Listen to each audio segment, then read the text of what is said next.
bought this old 1960s pressure canner from an estate sale, which I was super excited to get actually because I love the way it connects to the bottom. I feel like this 1960s version of the Presto does such a good job of maintaining its pressure. With my other one, I'm able to go down to all the way low and still have it maintain pressure. So I feel like I'm using less energy. That's a good thing. But when I buy a new one like this, I have a lot of cleanup to do because of the fact that not only does it have, just a little bit of aesthetic cleaning and some soap that it needs, but I've got my little rubber pieces here, which are super brittle and old and probably haven't been replaced since the 60s. This is my new rubber seal. It's actually really easy to get them online. The only thing you need to know is the model number.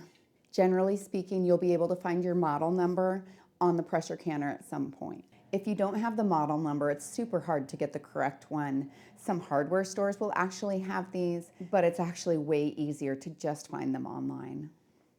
I can often pop out my pressure indicator with a screwdriver, but in this case, that rubber is so brittle that it has no give to it whatsoever, so I'm gonna have to cut it out.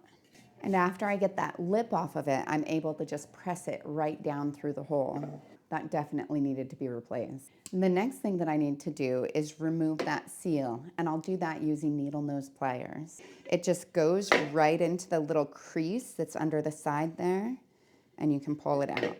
And this is just so brittle, I wouldn't have been able to do anything with this.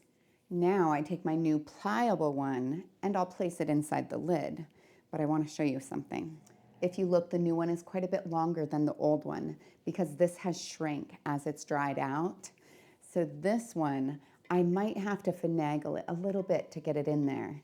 And that's just always the case. The hardest bit is the last bit. So I tuck it underneath that lip and I work on both sides at the same time. I want to get it as far into that lip as possible.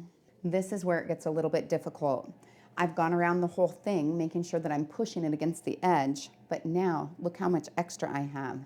How am I supposed to get that inside the groove? Well, I'll just have to keep working at it. The biggest thing I've found is just kind of pushing back so that you're trying to put some of that excess around the entire thing. So you push down with the one and hold with the other hand.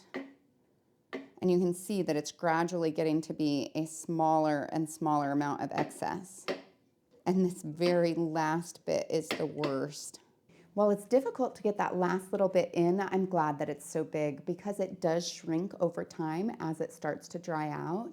One of the things that you can do to reduce that is a couple times a year to use food grade mineral oil to coat it and then put it back in. And that will keep it nicely lubed and lasting for years and years. So then the next bit is just to put in your pressure indicator. This is also an emergency release valve where that would blow out if there was too much pressure in here.